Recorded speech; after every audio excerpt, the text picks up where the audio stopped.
Now it's almost the end of the year, a time when Forbes magazine publishes its traditional annual list of the world's most powerful people. And as President Obama finishes his second term in office, he drops to number 3 on the list, giving up second place to German Chancellor Angela Merkel. And number 1, for the third year in a row, is Russian President Vladimir Putin. RT's Gaine Chichikan reports.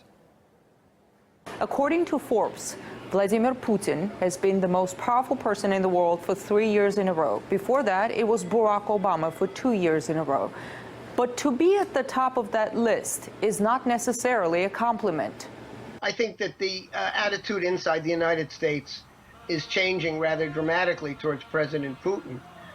There may still be hostility, and I would even say a personal degree of jealousy on the part of President Obama and some of his key advisors.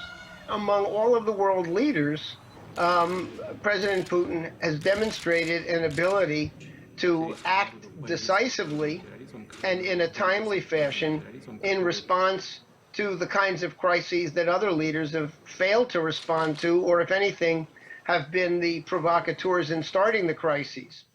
Here in the United States, the Russian president is viewed in a negative light more than anything. Covers of many newspapers and magazines reflect that.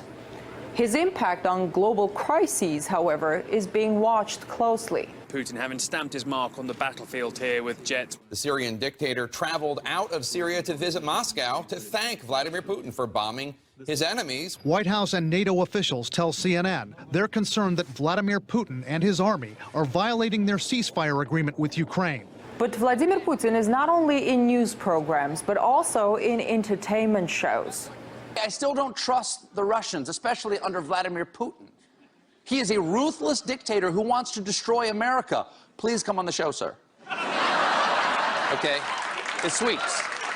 Bring the kitty cat, too. The Russian president certainly does not hide where he disagrees with U.S. policies. Neither do American officials. Many disapprove of him, but few doubt that he's having an impact on some of the world's most pressing issues. In Washington, I'm Ganesh Chekyan, RT.